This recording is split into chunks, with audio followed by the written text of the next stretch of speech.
Hello student, आज हम लोग देखेंगे क्लास 10th के एनसीईआरटी मैथमेटिक्स के फर्स्ट चैप्टर रियल नंबर के एक्सरसाइज 1.4 को।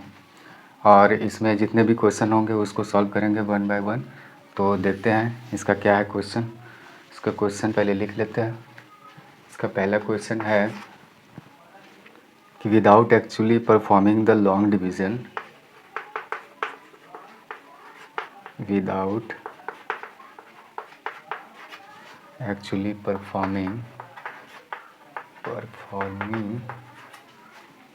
the long division,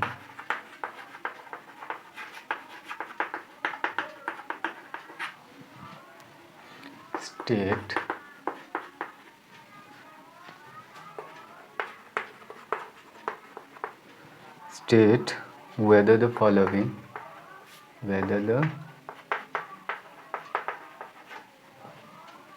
following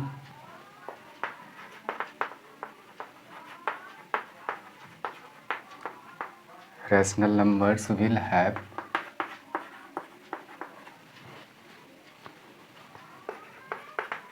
a terminating decimal expansion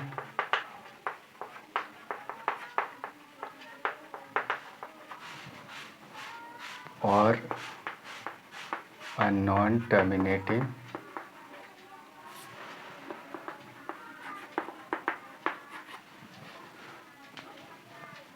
non-repeating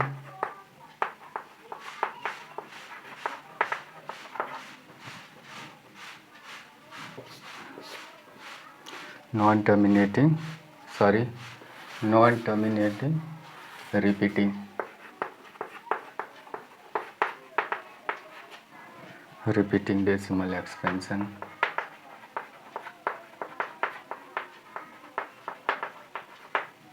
तो इसमें कुछ नंबर दिए गए हैं। ये एनसीईआरटी बुक के एक्सरसाइज 1.4 का पहला क्वेश्चन है। इसका क्या कहना है कि without actually performing the long division, यानी कि जो हम लोग लॉन्ग डिवीज़न का प्रोसेस करते हैं वो नहीं करना है। जैसे कि 7/8 है, 17/8 है। अगर इसका अगर डेसिमल एक्सपेंशन बताना है किस तरह का है, कि वो टर्मिनेटिंग होगा कि नॉन टर्मिनेटिंग होगा, वो किस तरह का है, वो बताने के लिए हम लोगों को लॉन्ग डिवीज़न प्रोसेस जो है इसे किया करते हैं वो नहीं करना है। तो without actually performing the long division, state whether the following rational numbers, जो भी रैशनल नंबर्स दिए गए हैं, will have a terminating decimal expansion, उसके टर्मिनेटिंग होंगे डेसिमल एक्सपेंशन या नॉन टर्मिनेटिंग होंगे रिपीटिंग डेसिमल एक्सपेंशन, वो बताना है। तो देख लेते हैं हम कौन कौन से नंबर गिवन है और उसका फिर हम लोग देखेंगे। तो अच्छा, हम लोग डेसिमल एक्सपेंशन के बारे में पहले ही पढ़ चुके हैं समरी में। इस रियल नंबर के समरी में क्या पढ़े हैं कि डेसिमल एक्सपेंशन दो तरह के होते हैं। डेसिमल एक्सपेंशन जो होते हैं वो कितने तरह के होते हैं, 2 टाइप्स के होते हैं। एक होता है टर्मिनेटिंग, एक होता है नॉन टर्मिनेटिंग। और अगर इसका देखें तो फर्दर इसका आगे टाइप क्या है, नॉन टर्मिनेटिंग में भी देखते हैं कि नॉन टर्मिनेटिंग एक रिपीटिंग होता है, ठीक। और एक होता है नॉन टर्मिनेटिंग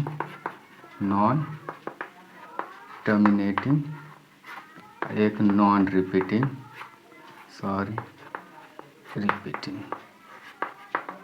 ये हम लोग देखे थे, पहले ही देख चुके हैं कि इस तरह के डेसिमल एक्सपेंशन दो तरह के होते हैं और नॉन टर्मिनेटिंग फिर दो तरह के होते हैं। वो नॉन टर्मिनेटिंग रिपीटिंग वाले, एक नॉन टर्मिनेटिंग नॉन रिपीटिंग वाले।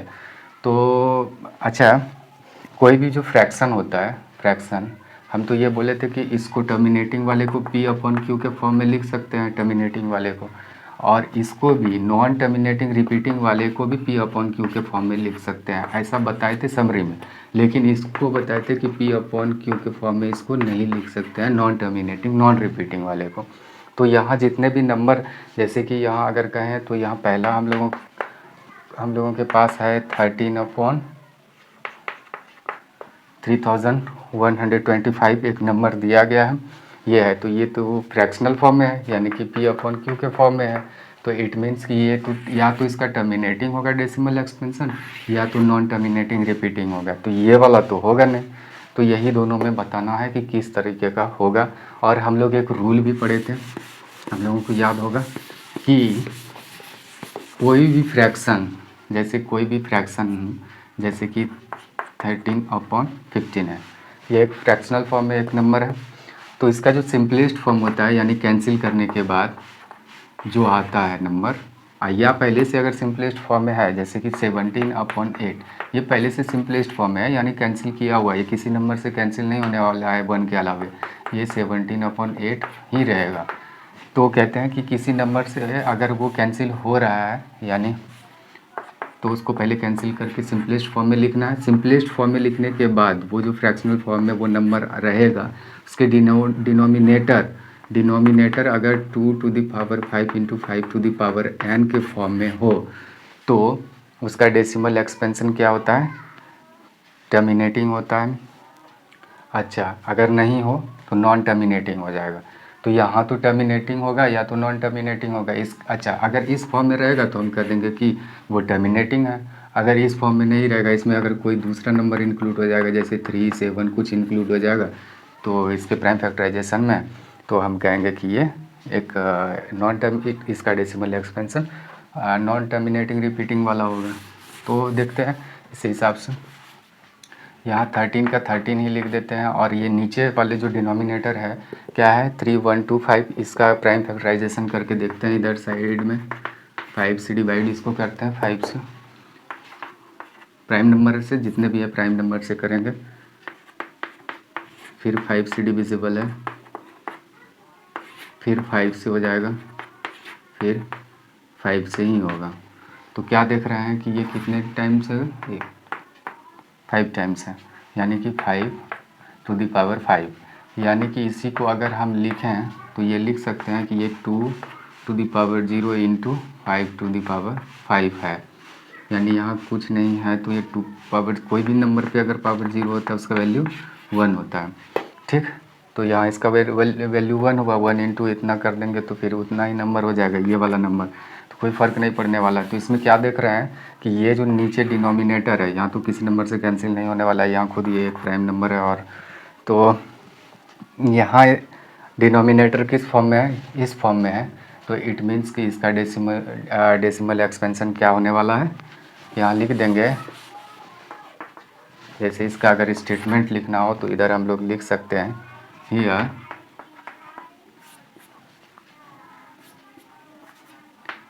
हियर लिखेंगे कि here the prime factorisation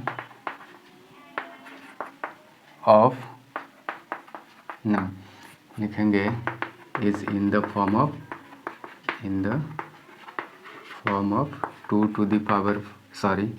5m into 5⁵n के फॉर्म में है। यानी कि उसमें या तो उसके प्राइम फैक्टराइजेशन में या तो 2 आ रहा है या तो 5 आ रहा है।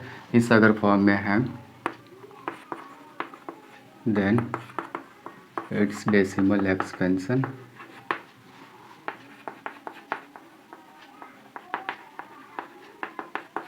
या तो देन लिखेंगे कि then the number will be, the number जो भी नंबर है गिवन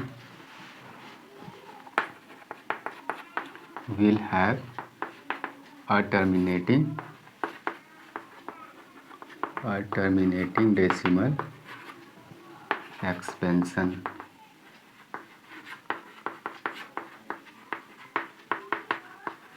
क्या लिख दिए, यहाँ हम लोग देख रहे हैं कि ये जो भी फ्रैक्शंस दिया गया है उसके डिनोमिनेटर, पहले इसका सिंपलेस्ट फॉर्म देख लेंगे। तो यहाँ सिंपलेस्ट फॉर्म में ही है, किसी नंबर से कैंसिल नहीं होने वाला है। तो डिनोमिनेटर का प्राइम फैक्टराइजेशन करेंगे, और डिनोमिनेटर का प्राइम फैक्टराइजेशन करने के बाद अगर उसमें सिर्फ 2 आ रहा है, 2 के पावर में या तो 5 के पावर में, यानी कि सिर्फ 2 है, उसमें 5 इंक्लूड है नंबर, तो यानी या तो ओनली 2 या तो ओनली 5 या तो दोनों नंबर एक साथ आ जाए, तो वो उसका डेसिमल एक्सपेंशन क्या हो जाएगा, टर्मिनेटिंग टाइप का होगा। अगर इसके अलावे कोई अगर नंबर इंक्लूड हो जाए नॉन टर्मिनेटिंग टाइप का होगा। तो हम एक में ऐसा देख लिए तो सब में ऐसा स्टेटमेंट लिखने की कोई ज़रूरत नहीं है, हम उसमें शॉर्टली चेक कर लेंगे। देखते हैं दूसरा क्या है।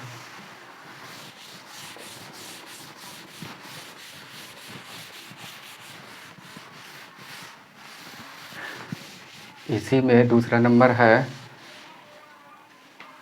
17/8। तो यहाँ देख रहे हैं कि 17, इसी को हम लिखें तो 8 का अगर प्राइम फैक्टराइजेशन करें तो ऐसे कुछ हो जाएगा 2 × 2 × 2, यानी कि इसको 2 क्यूब लिख सकते हैं। तो इसी को हम ऐसे लिख सकते हैं कि इसको 2 क्यूब है 5⁻0 है, 5⁻0 ऐसे इस फॉर्म में देख रहे हैं। तो इसका जो डेसिमल एक्सपेंशन होगा वो किस टाइप का होगा, टर्मिनेटिंग।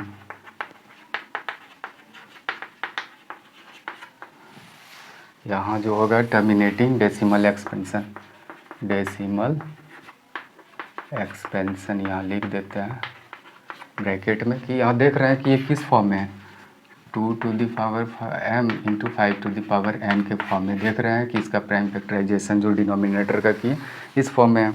अब देख लेते हैं इसके बाद इसका टर्मिनेटिंग हो जाएगा। तीसरा जो नंबर गिवन है क्या है, तीसरा है 64/455। तो यहाँ देख लेते हैं। अच्छा, यहाँ सिंपलेस्ट फॉर्म में देखना है तो पहले ऊपर का भी अगर देख लेते हैं कि ऊपर में क्या हो जाएगा। अगर पहले नीचे का देख लेते हैं, 4 5 5 है तो 5 से इसको कैंसिल करते हैं, ये हो गया। और ऊपर जो देख रहे हैं 64, ये तो किसी नंबर से ऐसे कैंसिल नहीं होने वाला है, दोनों में 2, अगर इसको 2 वैसे 64 देख लेते हैं, 64 ऐसे 2⁻6 होगा, वैसे चेक कर लेते हैं। यहाँ ऐसे इस तरीके से निकाल सकते हैं आप, ये देखिए। तो यहाँ 2⁻6 ऐसे लिख सकते हैं और इसको 5 × 7 × 13 लिख सकते हैं। तो कोई नंबर कैंसिल नहीं होने वाला है। तो यहाँ क्या देख रहे हैं कि यहाँ देख रहे हैं कि ये किस फॉर्म में है, ये इस फॉर्म में नहीं है, सॉरी, ये 2m × 5n के फॉर्म में नहीं है। इट्स नॉट इक्वल टू लिख सकते हैं ऐसे कि 2m × 5n, ऐसे नहीं है। जैसे कि ऊपर के केस में ऐसे लिख सकते थे कि ये इस फॉर्म में है 17/2m × 5n, यहाँ लिख देंगे कि ये इक्वल नहीं है। तो इसलिए इसमें जो होगा नॉन टर्मिनेटिंग रिपीटिंग वाला होगा, ये जो नॉन टर्मिनेटिंग रिपीटिंग वाला होगा, ये डेसिमल एक्सपेंशन।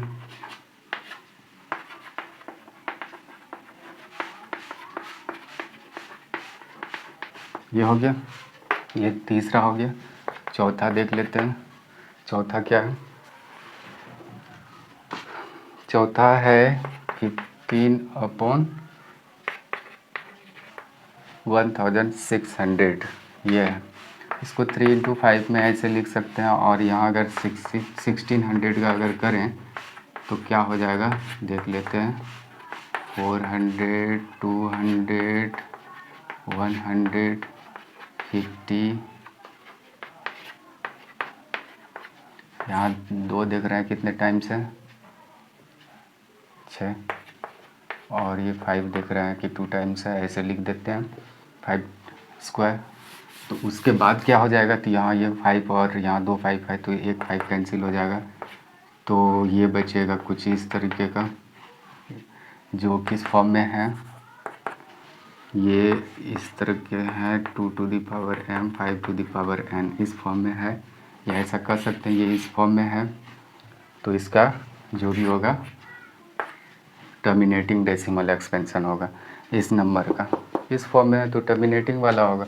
ये टर्मिनेटिंग को हम टी से डिनोट करते हैं और उसको नॉन टर्मिनेटिंग रिपीटिंग को एन से डिनोट करेंगे, एन से, ठीक। तो ये टी को टी लिख देंगे इसके साइड में। आगे देखते हैं, ये चौथा, पांचवा देख लेते हैं। इसी में पांचवा है, 10 नंबर्स इसमें दिया गया है, 29/100। 343 ऐसे कुछ है, तो इसको ऐसे लिख सकते हैं 343 को अगर 7 से डिवाइड करें तो 49 हो जाएगा। 7 से इसको करें तो 7 टाइम्स में आते ऐसे, तो 7 क्यूब हो जाएगा, जो क्या है ये 29 to the power m into 5 to the power n के अनइक्वल है, यानी बराबर नहीं है, तो इसलिए ये नॉन टर्मिनेटिंग रिपीटिंग वाला हो जाएगा। n उसके बदले लिख दिए। अगला जो छठा नंबर है, छठा क्या है, 23 upon 2 to the power 2 cube into 5 square ये दिया गया है, तो ये तो ऑलरेडी पहले से गिवन है इस फॉर्म में, तो इसका जो हो जाएगा टर्मिनेटिंग वाला हो जाएगा। और इसमें जो 7th क्वेश्चन है 129 upon 2 square into 5 to the power 7 into 7 to the power 5, तो ये देख रहे हैं कि इज़ नॉट इक्वल टू किस फॉर्म में 2 to the power 5 into 5 to the power n, क्योंकि इसके अलावा इसमें 7 एक नंबर इंक्लूड है तो इसके इक्वल नहीं है, इसलिए ये नॉन टर्मिनेटिंग रिपीटिंग वाले हो जाएंगे। इसके आगे है 8 नंबर, इसको मिटाते हैं।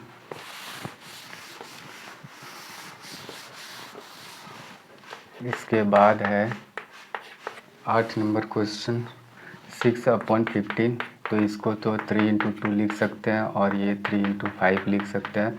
3 कैंसिल हो गया, 2 अपॉन 5 ये सिंपलेस्ट फॉर्म इसका हो गया। यहाँ देख रहे हैं कि ये तो ऑलरेडी 2 टू दी पावर, यानी कि इसी को अगर लिखेंगे तो 2 टू दी पावर 0 इंटू 5 जो है तो है, या 1 पावर ऐसे दिखा सकते हैं, शो कर सकते हैं, तो फिर कह देंगे कि ये 2 to the power m into 5 to the power n के फॉर्म में है, तो इस तरीके से ये टर्मिनेटिंग वाले ग्रुप में आ जाएगा। ये हो गया। इसके आगे है 9 और 10, वो भी देख लेते हैं। 9 नंबर का क्या कहना है, 9 का कहना है कि ये 35 अपॉन 50 है, तो इसको 5 से पहले कैंसिल कर लेते हैं, या इस तरह मल्टीप्लिकेशन के फॉर्म में लिख लेते हैं। और अगर 50 को लिखेंगे तो 5 से अगर डिवाइड करें तो 2 5 ऐसे हो जाएगा, तो यानी कि 2 इंटू 5 ऐसे लिख सकते हैं। 5 5 कैंसिल हो गया। 7 अपॉन 2 इंटू 5, जो यहाँ 7 किस फॉर्म में है, इस फॉर्म में, तो ये टर्मिनेटिंग वाला हो गया। अच्छा, इसके बाद लास्ट में इस 77 अपॉन 210, तो ये 7 इंटू 11 इसको लिख सकते हैं। 210 को कितना लिखेंगे, ऐसे प्राइम फैक्टराइजेशन देख लेते हैं ना, होगा ये हो जाएगा, यानी 2 इंटू 3 इंटू 5 इंटू 7। उसके बाद यहाँ 7 7 कैंसिल हो गया, तो यहाँ क्या देख रहे हैं 11.2 इंटू 3 इंटू 5, जो किसके इस फॉर्म में नहीं है, 2 टू द पावर इस फॉर्म में नहीं है, इज नॉट इक्वल टू इतना, तो ये किस फॉर्म में, नॉन टर्मिनेटिंग वाले ग्रुप में आ जाएगा। तो इस तरीके से हम सभी नंबर्स का डिनोमिनेटर का प्राइम फैक्टराइजेशन चेक किए, सभी नंबर्स के सिंपलेस्ट फॉर्म का देख लिए डिनोमिनेटर किस फॉर्म में है। अगर इस फॉर्म में है तो इट मीन्स कि उसका डेसिमल एक्सपेंशन टर्मिनेटिंग वाला होगा। अगर इस फॉर्म में नहीं होता है तो वो नॉन टर्मिनेटिंग रिपीटिंग टाइप का उसका डेसिमल एक्सपेंशन होगा। तो इसके बाद हम लोग देखते हैं दूसरे क्वेश्चन को।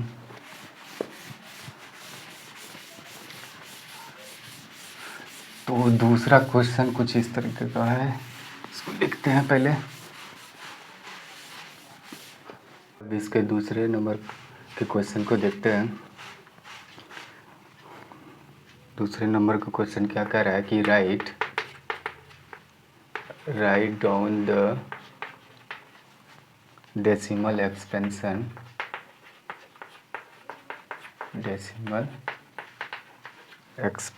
of those rational numbers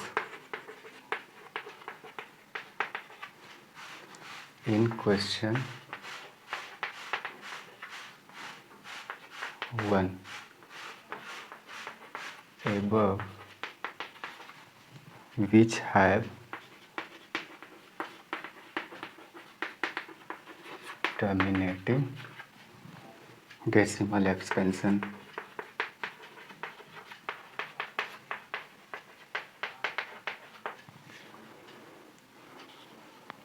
तो इस क्वेश्चन में क्या कहा गया है? इस क्वेश्चन में कहा गया है कि right on the decimal expansion लिखें ऑफ दोज रैशनल नंबर्स, उस रैशनल नंबर्स के इन क्वेश्चन वन, यानी क्वेश्चन वन में जो दिए गए थे, ठीक, एवव यानी ऊपर जो क्वेश्चन वन में दिए गए थे, which have terminating decimal expansion, और जिसके टर्मिनेटिंग डेसिमल एक्सपेंशन थे। तो देखते हैं किसका किसका आप लोग निकाले थे। तो इसमें 13/3125 का हम लोग निकाले थे। तो एक नंबर हम लोग ऐसे 13/3125 का निकालेंगे। तो इसमें देखते हैं इसका कितना है वैल्यू।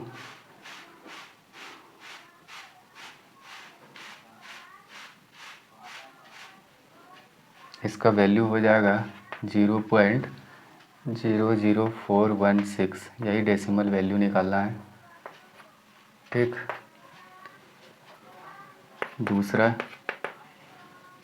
है 17/8, इसका डेसिमल एक्सपेंशन अगर कहा जाए तो 2.125 हो जाएगा, ये दूसरे का। अगर तीसरा कहा जाए तो तीसरा है 15/600, अगर इसका डेसिमल एक्सपेंशन अगर कहा जाए तो 0.0099375 हो जाएगा, ये हो गया। और चौथा नंबर इसमें हुआ था जो टर्मिनेटिंग 23/2 × 5 स्क्वायर का हुआ था। इसमें हम लिख सकते हैं इतना 200 हो जाएगा, ये दोनों मल्टीप्लाई करने के बाद। और इसका डेसिमल में वैल्यू हो जाएगा 0.0115, ये हो जाएगा, सॉरी 0 यहाँ नहीं लगने वाला है, 115 होने वाला है। अच्छा, इसके बाद है पाँचवा है 6/15, तो इसका डेसिमल वैल्यू हो जाएगा 0.4। अच्छा, और उसके बाद है ये डिवीज़न का प्रोसेस कुछ करके भी रखे हैं जिसमें कि समय कम लगे। 50 = 0.7। अच्छा, इस आप खुद लॉन्ग डिवीज़न प्रोसेस करके देख भी सकते हैं किसका कितना क्या होता है। तो यहाँ किसी का भी जैसे चेक करना हो, जैसे यहाँ इसका करके दिखाते हैं। 6/15 जो है 6/15, तो 15 से डिवाइड करेंगे, 6 को डिवाइड करेंगे 15 से, तो ये छोटी संख्या है तो 0 टाइम्स में इसको मल्टीप्लाई करके 0 माइनस करेंगे 6, तो यहाँ पॉइंट देंगे, यहाँ 0 सप्लाई होगा। तब तक सप्लाई होगा जब तक, हर स्टेप में सप्लाई होता है जब तक कि रिमाइंडर 0 ना आ जाए। 4 टाइम्स में 60 हो गया, तो ये रिमाइंडर 0 हो गया, तो इतना वैल्यू आ गया। तो देख सकते हैं ये डेसिमल में सबका वैल्यू हम लिख दिए। आगे देखते हैं, तीसरे नंबर क्वेश्चन को पढ़ते हैं। एनसीईआरटी बुक के तीसरे नंबर क्वेश्चन पर इसमें डेसिमल वैल्यू निकालना है। लॉन्ग डिवीज़न प्रोसेस कर लें बगल में और उसके बाद दिखा दें ऐसे। तीसरा क्वेश्चन क्या कर रहा है वो देख लेते हैं। तीसरा क्वेश्चन कहना है कि the following real numbers have decimal expansion as given below, तो in each case decide whether they. तो हम क्वेश्चन लिखना चाहेंगे, स्पीड बढ़ा ले तब वीडियो को देखें, कि रियल नंबर्स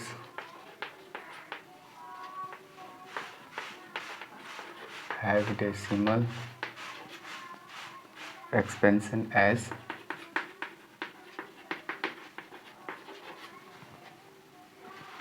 गिवन बिलो। अच्छा, उसके बाद in each case decide weather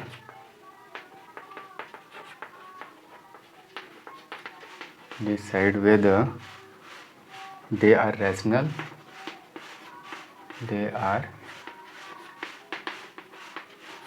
rational or not,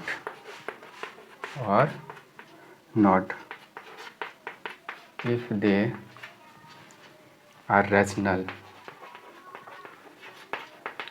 if they are rational and of the form P upon Q,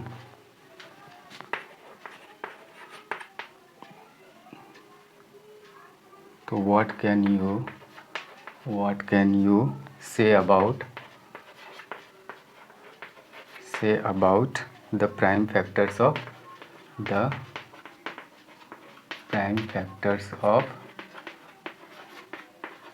Q? क्या क्वेश्चन कह रहा है? क्वेश्चन का कहना है कि पहले क्वेश्चन में कुछ नंबर्स दिए गए हैं, नंबर्स को देख लेते हैं। 1 है, पहले नंबर में क्या क्वेश्चन है? 4 3.1234 5 6 7 8 9, ये हो गया। 2 नंबर्स में क्या है? 0.201200 1 2 0 0 0 1 2 4 टाइम्स 0 एंड सो ऑन। आगे देखते हैं। और एक नंबर दिया गया है, गिवन है, एक नंबर है 43 पॉइंट अंडरबार साइन, ये सारा दिया गया है। 3 4 5 6 7 8 9 ऐसे कुछ दिया गया है नंबर। अच्छा, ये रहा क्वेश्चन। क्या है क्वेश्चन का कहना, ये देख लेते हैं। क्वेश्चन का कहना है कि the following real numbers have decimal expansion as given below. कोई भी नंबर्स के ये डेसिमल एक्सपेंशन इस तरह के दिए गए हैं, यहाँ देख सकते हैं इसका डेसिमल एक्सपेंशन इस तरह का है। तो in each case decide whether they are rational और नॉट। हर केस में आपको डिसाइड करना है कि ये रैशनल है, इरेशनल या नहीं है। ठीक, इफ़ दे आर रैशनल, अगर वो रैशनल है, अगर वो रैशनल है end of the form P upon Q, और समझ लें कि ये एक नंबर है जैसे कि 23, ये अगर रैशनल है तो ये P अपॉन Q के, ये रैशनल है तो इसको P अपॉन Q के फॉर्म में लिख सकते हैं, हाँ या ना? तो अगर ये P अपॉन Q के फॉर्म में हो तो what can you say about the prime factors of Q। तो आप Q के प्राइम फैक्टर्स के बारे में क्या कह सकते हैं वो बताना है। तो देखते हैं क्या है।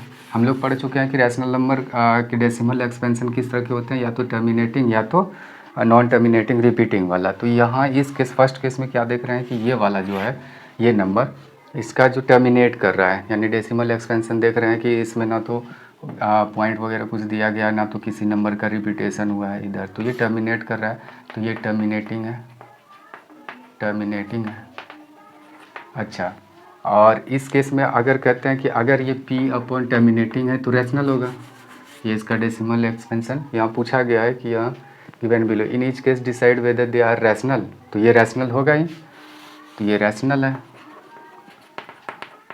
रैशनल टर्मिनेटिंग के जो होते हैं रैशनल होते हैं, क्योंकि उसको P अपॉन Q के फॉर्म में लिख सकते हैं, उसको P अपॉन Q के फॉर्म में लिख सकते हैं। और इस केस में क्या होगा, Q जो होगा इस केस में रैशनल होगा, and in this case Q will be in the form of 2 to the power m into 5 to the power n, इस फॉर्म में होगा। ठीक, अच्छा, अगर देखेंगे ये क्या चल रहा है, तो इसमें 1 2 0 1 2 0 0 1 2 0 0 1 2 4 टाइम्स 0, तो इसमें ये डिसाइड नहीं कर पा रहे हैं कि किस नंबर का रिपीटेशन हो रहा है, तो ये चलते जा रहा है। तो ये नॉन टर्मिनेटिंग नॉन रिपीटिंग वाले हैं, इसको P अपॉन Q के फॉर्म में नहीं लिख सकते हैं, तो ये नॉन टर्मिनेटिंग हो जाएगा, नॉन टर्मिनेटिंग। और इसके जो Q जो होंगे उसका किस फॉर्म में होंगे, Q जो होंगे वो not in the form of 2 to the power m into 5 to the power n, Q के बारे में हम यही कह सकते हैं। और लास्ट वाला देख रहे हैं कि रिपीटेशन हो रहा है, अगर रिपीटेशन हो रहा है तो यानी कि इसको P अपॉन Q के फॉर्म में लिख सकते हैं, अगर लिख सकते हैं, लेकिन ये रिपीटेशन हो रहा है, रिपीटिंग वाला है, तो इसका डेसिमल एक्सपेंशन जो भी होगा वो इस फॉर्म में नहीं होगा, वो भी इस फॉर्म में नहीं होगा, तब रिपीटिंग हो रहा है। ठीक, तो यहाँ हम लिख सकते हैं कि ये तो रैशनल तो है, इसको पी अपॉन क्यू के फॉर्म में लिख सकते हैं, लेकिन यहाँ रुक नहीं रहा है, रिपीट हो रहा है। इट मीन्स कि इसका जो डेसिमल एक्सपेंशन जो होगा क्यू का यहाँ हो जाएगा। इस केस में इन दिस केस लिख सकते हैं, in this case Q will be in the form of 2 to the power m. q will be not q will not be in the form of 2 to the power 5 into 5 to the power n, इस form में नहीं होगा। यहाँ भी हम लिख सकते हैं, ये इसके केस में लिखे थे not in the form of 2 to the power 5 into 5 to the power। तो ये हो गया। ये इस तरीके से हम इसके तीनों क्वेश्चन को सॉल्व कर लिया, और ये था इस चैप्टर का लास्ट एक्सरसाइज का लास्ट क्वेश्चन, और इसके बाद हम दूसरे चैप्टर में इन करेंगे।